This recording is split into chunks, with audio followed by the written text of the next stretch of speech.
साथियों, अपने जो ज्योग्राफी की क्लासें चल रही थी कंटिन्यू, उन्हीं क्लासों को आज हम आगे की ओर गति देते हुए आज मैं आपके बीच नई क्लास लेके उपस्थित हुआ हूं। और अभी देखो इस कोरोना का जो कहर बढ़ रहा है उसके अंदर सरकार ने आज लॉकडाउन भी 2-3 दिन का लगा दिया है, क्या कि सोमवार तक पूर्णतः लॉकडाउन रहेगा। समस्त शहरों के अंदर जो शहरी क्षेत्र में आते हैं उनके अंदर, ग्रामीण के अंदर तो शायद इतना प्रभाव नहीं रहेगा, लेकिन अपनी पढ़ाई किसी प्रकार से डिस्टर्ब नहीं होने देंगे, क्योंकि मैं आपके लिए प्रतिदिन क्लासें लेके आऊंगा। हाँ ठीक है, क्योंकि थोड़ी सी नेट की समस्या है मेरे पास। अभी जो नेट अपने 4G वाईफाई वाला कनेक्शन ले रखा था, वो कनेक्शन अभी क्या है थोड़ा सा स्लो चल रहा है। इस लॉकडाउन की वजह से वो जो अपने मिस्त्री है वो आ नहीं रहा है, इस वजह से क्या है वाईफाई वाला सलेक्शन तो दिक्कत आ रही है। लेकिन कंटिन्यू कोई दिक्कत नहीं है, मैं आपके लिए छोटी क्लासें तो भी डालता रहूंगा, बड़ी क्लासें क्या नेट न होने की वजह से नहीं डल रही है। लेकिन टेंशन मत लो, जैसे ही क्या लॉकडाउन की थोड़ी सी ढील होगी तो तुरंत वो उस मिस्त्री को बुला के 100% ध्यान रखना, आपके लिए घंटे घंटे की वीडियो की भी लेके आऊंगा। तो आज जो आपके बीच में नया टॉपिक लेके आया हूं, उस टॉपिक का नाम है क्या? भौतिक भूगोल केंद्रीय भारत की क्या स्थिति एवं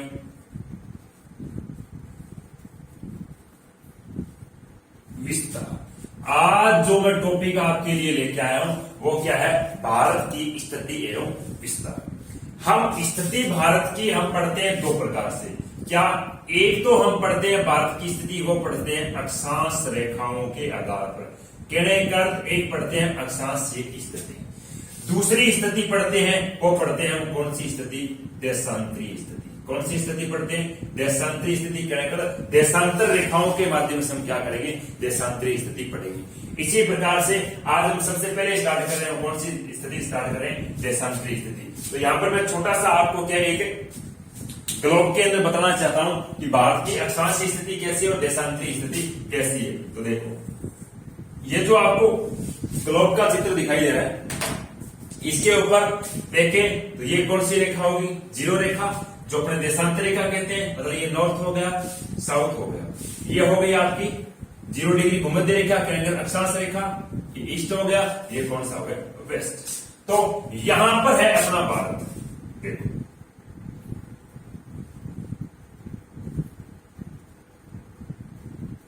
ये बात है। अब भारत ये अक्षांश रेखा है, मतलब अक्षांश रेखा में 0 डिग्री है, ये दो गोलार्धों का निर्माण करे, एक उत्तरी गोलार्ध, एक कौन सा हो गया? दक्षिणी गोलार्ध। उसी प्रकार से 0 डिग्री देशांतर रेखा है, वो भी क्या है? दो गोलार्धों का निर्माण करे, ये वाला पूर्वी गोलार्ध, ये वाला कौन सा हो गया? पश्चिमी गोलार्ध। तो अक्षांशों के आधार पर भारत कहां स्थित है ग्लोब के अंदर? तो अक्षांशों के आधार पर भारत है गुरुजी कौन से स्थान पर? हम कह सकते हैं उत्तरी गोलार्ध। कौन सी गोलार्ध में? उत्तरी गोलार्ध में। लेकिन देशांतरों के आधार पर देखा जाए तो भारत कौन सी गोलार्ध में? तो ध्यान का देशांतर, ये कौन सा गोलार्ध हो गया? पूर्वी गोलार्ध। इसका मतलब देशांतरों के आधार पर भारत पृथ्वी के अंदर, या फिर कह सकते हैं कहां?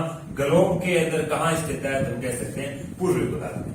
अगर हम ऐसा देखें कि संपूर्ण पृथ्वी पर भारत कहां स्थित है, या संपूर्ण ग्लोब के अंदर भारत की स्थिति क्या है, तो संपूर्ण ग्लोब में देखा जाए तो ये उत्तर है और ये क्या है? नॉर्थ। उत्तर और नॉर्थ के क्या है? बीच में है। इसका मतलब संपूर्ण ग्लोब पर भारत की स्थिति है वो क्या है? उत्तर पूर्वी गोलार्ध। क्या हो गया? संपूर्ण ग्लोब के भारत की स्थिति है वो क्या है? उत्तर पूर्वी गोलार्ध। तो अब भारत के अंदर से जितनी ही अक्षांश रेखा गुजरेगी वो सारी सारी कौन सी अक्षांश रेखा होगी?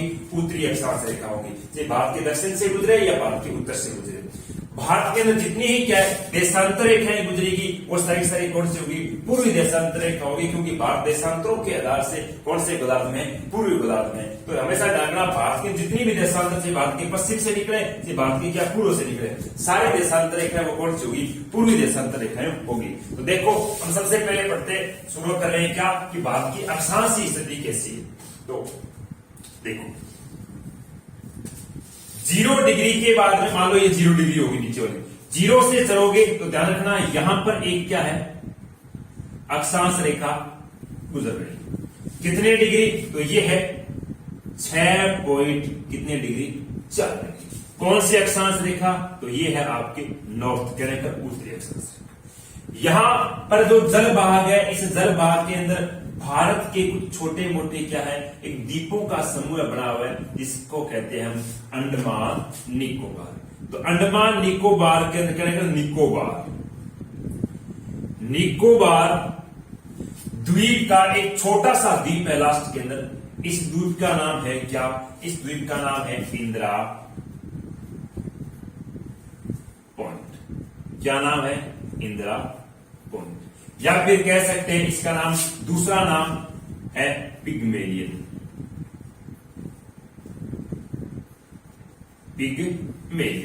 पिग्मेलियन न कहें कि एक और है छोटा सा जिसका नाम क्या है, पार्सन। क्या नाम है, पार्सन। अगर पार्सन न कहें तो एक और नाम है छोटा सा जिसका नाम क्या है,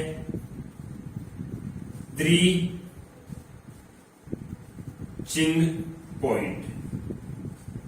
क्या नाम है, त्रिचिंग पॉइंट। जो ये सारे क्या है, पास पास में है, लेकिन ज्यादातर हम बातें पढ़ते हैं किसकी पढ़ते हैं, इंदिरा पॉइंट की पढ़ते हैं। अगर ऑप्शन में ऐसा मिल जाए कि भारत का दक्षिण अंतिम बिंदु कौन सा है, तो उसके अंदर इंदिरा पॉइंट ना हो, कहीं पार्सन मिल जाए, पिग्मेलियन मिल जाए, या फिर त्रिचिंग पॉइंट मिल जाए, तो ध्यान रखना चारों ही क्या भारत के दक्षिण, ये बराबर सही है। लगभग थोड़ी सी बात है क्या इस इंदिरा पॉइंट की सही है, इंदिरा पॉइंट क्या है, थोड़ा सा दक्षिण की तरफ, लास्ट की तरफ है। लेकिन इंदिरा पॉइंट कभी कभी क्या है, समुद्र के अंदर जलमग्न हो जाता है, इस वजह से इनके नाम भी आ जाते हैं, कभी पिग्मेलियन के आ जाते हैं, कभी पार्सन के, या फिर त्रिचिंग पॉइंट के भी आ जाते हैं। तो भारत लास्ट में जलीय भाग में दक्षिण में कहां तक फैला हुआ है, 6.4 डिग्री। कौन से स्थान तक, निकोबार द्वीप के अंदर इंदिरा पॉइंट कह सकते हो, पिग्मेलियन कह सकते हो, पार्सन कह सकते हो, या फिर क्या कह सकते हो, त्रिचिंग पॉइंट कह सकते हो। इसके बाद में चले, इसके बाद में आता है, देखो यहां से एक देशांत अक्षांश रेखा गुजर रही है जो भारत को छूते हुए निकल रही है इस प्रकार से। वो अक्षांश रेखा कितनी डिग्री है, तो वो अक्षांश रेखा है 8 पॉइंट कितने डिग्री, 4 डिग्री। कौन सी अक्षांश, तो हम कह सकते हैं नॉर्थ अक्षांश। तो ये 8.4 डिग्री पर किस राज्य से टकराती है, तो 8.4 डिग्री ये टकराती है कहां से, ये टकराती है तमिलनाडु से। कहां, तमिलनाडु राज्य से। तमिलनाडु राज्य के अंदर एक स्थान है जिसको हम अच्छी तरीके से जानते हैं, नाम क्या है, कन्याकुमारी। क्या नाम है स्थान, कन्याकुमारी। ध्यान रखना, ये कन्याकुमारी स्थान पर क्या होता है, अपने 8.4 डिग्री, या फिर कह सकते हैं भारत के दक्षिण भूमि का लास्ट में क्या है, अंतिम स्थान है। कौन सा स्थान है, भारत के मुख्य भूमि का लास्ट में अंतिम, भारत के लास्ट में अंतिम, जो दक्षिण में अंतिम स्थान है वो कौन सा, कन्याकुमारी, या फिर हम कह सकते हैं दूसरा नाम है वो है केप कैमोरियन। क्या नाम, केप कैमोरियन। ध्यान रखना, ये भी केप कैमोरियन क्या, कन्याकुमारी जस्ट थोड़ा सा ऊपर वाला है। तो कभी कभी क्या होता है, कन्याकुमारी न पूछकर केप कैमोरियन भी पूछ देता है। केप कैमोरियन कितने डिग्री पर है, 8.4 डिग्री पर, और कन्याकुमारी भी क्या है, 8 पॉइंट। ये भारत के मुख्य भूमि का गुरुजी क्या है, कह सकते हैं मुख्य भूमि। मुख्य भूमि का अंतिम स्थान है वो कन्याकुमारी, या फिर कह सकते हैं कन्याकुमारी। लेकिन जल भाग के अंदर जो अंतिम स्थान है वो कौन सा है, निकोबार, या फिर त्रिचिंग पॉइंट, या फिर इंदिरा पॉइंट, या पार्सन, या फिर पिग्मेलियन। ये कितने डिग्री पर है, 6.4 डिग्री पर। ये कितने डिग्री पर है, 8.4 डिग्री। इसके बाद में चलते हैं आगे, तो ध्यान रखना, ये थोड़ा सा आपको देता हूं। इसके बाद आगे बढ़ते हैं, तो 8 के बाद 9 आएंगे, 9 के 10 डिग्री, 11 डिग्री, 12 डिग्री, इस प्रकार से क्या डिग्रियां गुजरती जाएगी। तो लास्ट के अंदर क्या एक अक्षांश डिग्री जो क्या भारत के उत्तर से होते हुए क्या करती है, गुजरती है। कितने डिग्री, तो वो है 37 पॉइंट कितने डिग्री, 6 डिग्री। कौन सी, उत्तरी अक्षांश। 37.6 डिग्री किस राज्य से, तो प्राचीन के राज्य था, नाम था जम्मू कश्मीर। अभी तो जम्मू कश्मीर क्या बन गया पता है आपको, केंद्र शासित प्रदेश बन गया। लेकिन हम थोड़ा सा जम्मू कश्मीर से लेके चलते हैं। जम्मू कश्मीर राज्य का एक जिला था जिसका नाम था लेह। क्या नाम था, लेह। लेह जिले का एक स्थान है, स्थान का नाम है क्या, इंदिरा कोट। क्या नाम है स्थान का, इंदिरा कोट, जो भारत का उत्तर में क्या अंतिम स्थान है। भारत के मुख्य भूमि का दक्षिण में अंतिम स्थान कौन सा है, कन्याकुमारी, या फिर क्या कह सकते हैं, केप कैमोरियन। लेकिन जल के अंदर अंतिम स्थान है वो कौन सा है, इंदिरा पॉइंट, पिग्मेलियन, या पार्सन। गुरुजी इंदिरा पॉइंट, इंदिरा कोट दोनों एक जैसे से नाम है, और इनके अंदर क्या है, हम कैसे पता करें इंदिरा पॉइंट का है और इंदिरा कोट का है। देखो थोड़ा सा एक आपको ट्रिक्स बताता हूं। क्या आपने देखा होगा कि जो ज्यादातर क्या सोशल मीडिया का जमाना चल रहा है, उसके अंदर क्या है कि प्राय जो फोन का यूज सारे स्टूडेंट या फिर सारे मित्र लोग लेते होंगे। तो फोन करते हैं सीधी मतलब कॉल करते हैं। कॉल करते हैं, नेटवर्क कहां से आता है? ऊपर से आता है। इसका मतलब कॉल मतलब नेटवर्क कहां से ऊपर आ रहा है, तो कॉल कहां है? ऊपर है, बाकी पॉइंट कहां है? नीचे है। तो कहने का भारत गुरुजी कहां? भारत अपने 8.4 डिग्री से लेकर 37.6 डिग्री तक कितने अक्षांशों में फैला हुआ है? तो हम कह सकते हैं कि 37.6 माइनस कितने? 8.4। 37.6 माइनस 8.4 इनके अंदर बात करेंगे तो ध्यान रखना भारत के मुख्य भूमिका अक्षांश क्या आ जाएगा? विस्तार आ जाएगा। 6 में से गए 2, 4 2 और 37 में 8 गए तो कह सकते हैं 29.2 डिग्री भारत के मुख्य भूमिका क्या है? अक्षांश से विस्तार है। लेकिन भारत के कुल अक्षांश से विस्तार की बात करें, ये तो आ गया मुख्य भूमिका, और कुल भारत के अक्षांश से विस्तार की बात करें तो प्रकाश 37 पॉइंट कितने हैं? 37.6 से लास्ट चलेंगे कहां तक? 6.4 तक। तो ये 6 पॉइंट के आगे 4। यहां तक भारत का जो मुख्य अक्षांश से विस्तार है वो कितना आ जाएगा? 6 में से वो 37 में 2 और 37 में 6 गए, कितने बचेंगे? 31.2। कहने का भारत का कुल अक्षांश से विस्तार कितना है? 31.2। लेकिन मुख्य भूमिका अक्षांश से विस्तार कितना है? तो 29.2। यहां 37.6 से लेकर 8.4 तक जो भारत की लंबाई है ये है कितनी? 3214 किलोमीटर। कितनी है? 3214 किलोमीटर। कहने का भारत की जो उत्तर से दक्षिण की ओर जो लंबाई कह सकते हैं वो कितनी है? 3214 किलोमीटर। ये भारत का क्या आ गया? अक्षांशीय विस्तार। नेक्स्ट स्केच छोड़ दे लो इसका, इसके बाद मैं साफ करता हूं, चेक ले लो। चलो नेक्स्ट चलते हैं। तो भारत का अक्षांशीय विस्तार कुल कितना है? 31.2 और मुख्य भूमिका कितना है? 29.2। देखो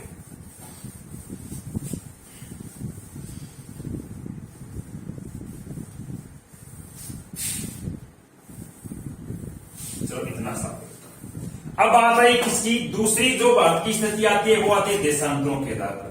किसके आधार पर? देशांतरों के आधार पर। देशांतरों के आधार पर भारत की स्थिति कैसे बात कर लेता हूं मैं? ये थोड़ा सही चल रहा है मेरे साथ, सही बात का काम है। ठीक है, ये बात सही है। देखो देशांतरों की बात करते हैं तो भारत के पश्चिम से यहां से एक देशांतर रेखा गुजरती है। गुरुजी कितने डिग्री? वो गुजरती है 68.07 डिग्री। कौन सी देशांतर? तो कह सकते हैं पूर्वी देशांतर। किस राज्य से? तो यहां पर राज्य है, राज्य का नाम क्या है? राज्य है गुजरात। कौन सा राज्य? गुजरात राज्य का कौन सा जिला जो पश्चिम के अंदर अंतिम स्थान पर स्थित है? तो जिला है जिसका नाम है कच्छ। कौन सा? भारत के पश्चिम में अंतिम जिला कौन सा है? कच्छ।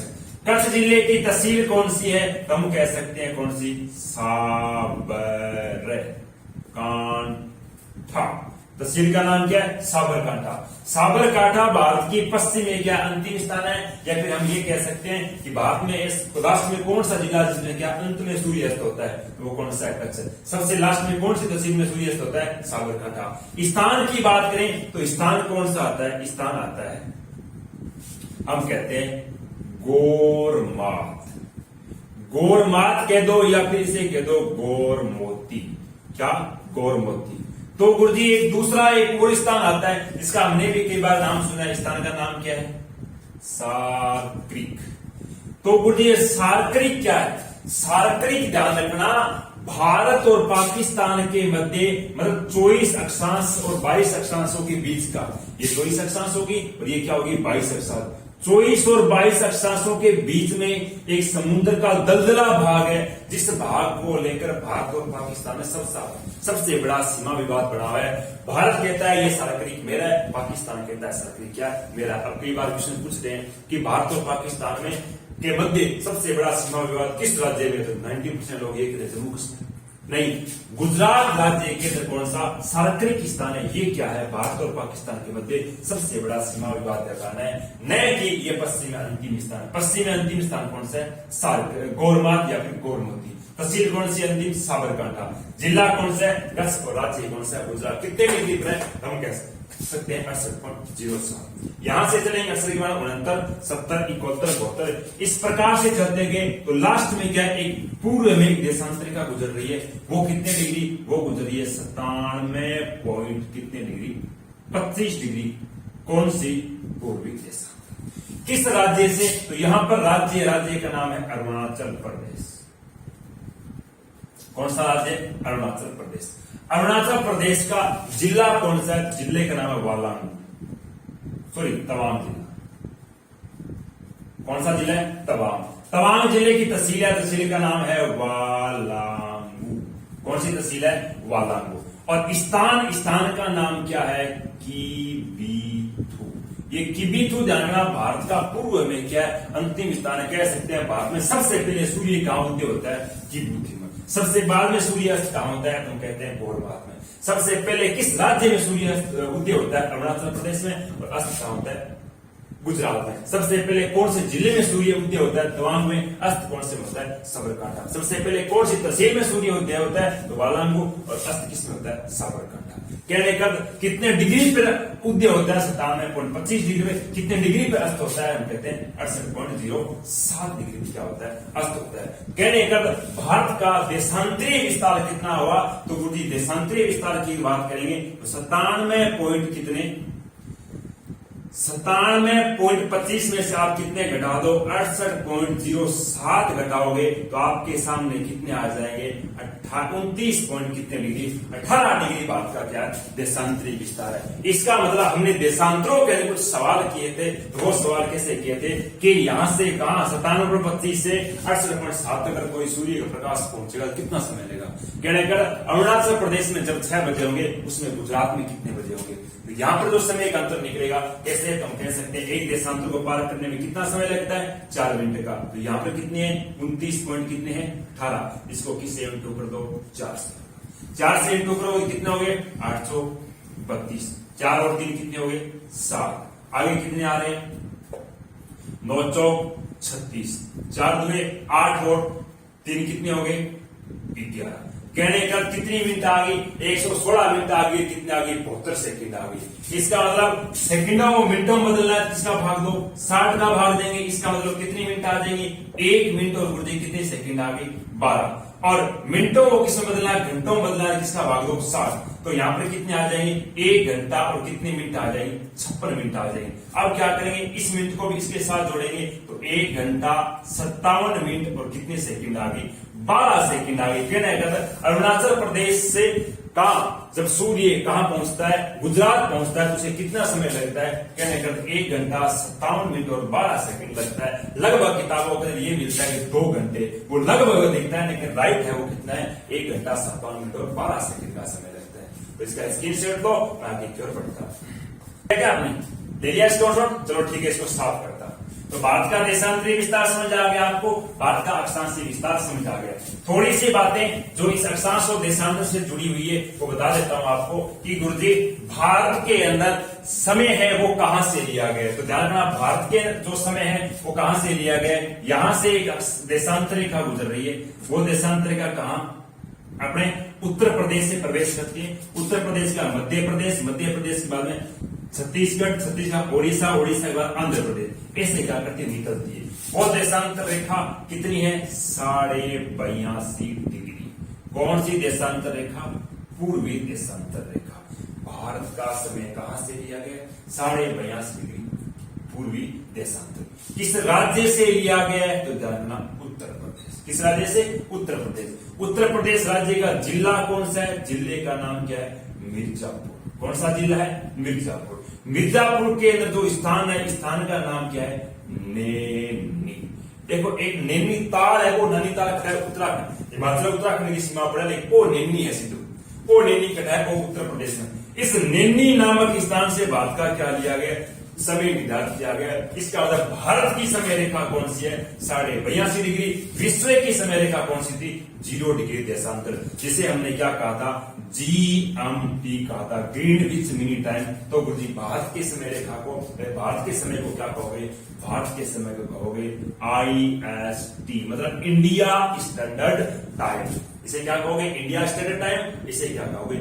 GMT। GMT कितने देशों से गुजरती है? विश्व के 12 देशों से गुजरती है। इंडिया स्टैंडर्ड टाइम मतलब ये भारत के कितने राज्यों से गुजरती है? ये गुजरती है 5 राज्यों से। कौन कौन सा? पहला आ गया उत्तर प्रदेश, दूसरा आ गया आपका मध्य प्रदेश, तीसरा आ गया आपका छत्तीसगढ़, छत्तीसगढ़। चौथा आ गया आपका कौन सा, ओडिशा।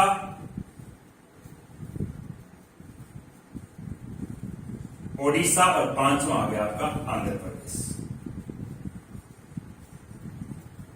ये क्या है, भारत की मानक समय रेखा है जो कितने राज्यों से गुजरती है, 5 राज्यों से। क्रम से ऊपरी पर उत्तर प्रदेश, मतलब उत्तर से दक्षिण को क्रम देखें तो यही क्रम रहेगा, उत्तर प्रदेश, मध्य प्रदेश, छत्तीसगढ़, ओडिशा और आंध्र। नीचे से चले गए तो आंध्र प्रदेश, ओडिशा, छत्तीसगढ़, मध्य प्रदेश और कौन सा आपका हो गया आपका उत्तर प्रदेश। ये आ गई भारत की मानक समय रेखा। लास्ट जो अक्षांशों से बात बची है वो बची है कर्क रेखा से, कि कर्क रेखा भारत के कितने राज्यों से गुजरती है। देखो इसका स्क्रीनशॉट ले लो, फिर आगे मैं साफ कर देता हूं। ठीक है, देखो बात आती है कर्क रेखा। ये मैंने बताया नहीं था आपको, चलो बता देता हूं कि पश्चिम से भारत की पूर्व की ओर जो चौड़ाई है ये कितनी है, ये 2933 किलोमीटर। कितने किलोमीटर है, 2933, ध्यान रखना। चलो कोई बात नहीं। अब भारत के अंदर से गुजरती क्या है, जो कर्क रेखा निकलती है वो कर्क रेखा कितने राज्यों से गुजरती है, तो ध्यान रखना कर्क रेखा कितने राज्यों से गुजरती है। देखो कर्क रेखा भारत के 8 राज्यों से गुजरती है। कितने राज्यों से, कर्क रेखा भारत के कितने राज्यों से, भारत के 8 राज्यों से गुजरती है। कितने राज्यों से गुजरती है, 8 राज्यों से गुजरती है। तो क्रम देखें तो ध्यान रखना, पश्चिम से क्रम की ओर बात करें तो पश्चिम से पूर्व की ओर जो क्रम है वो क्या है। देखो पश्चिम से पूर्व की ओर क्रम, सबसे पहले पश्चिम में किस राज्य में है, तो हम कह सकते हैं किस राज्य में है, गुजरात। दूसरे की बात करें तो गुजरात के बाद में कौन सा आता है, वो है राजस्थान। राजस्थान के 2 जिलों से गुजरती है, डूंगरपुर और बांसवाड़ा से। तीसरे की बात करें तो कौन सा आता है आपका, मध्य प्रदेश। चौथे की बात करें तो आपके सामने कौन सा आता है, छत्तीसगढ़।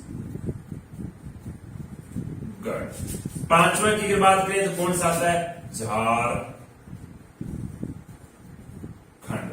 छठे की बात करें तो कौन सा आता है, पश्चिमी बंगाल। सातवें की बात करें तो कौन सा है, त्रिपुरा।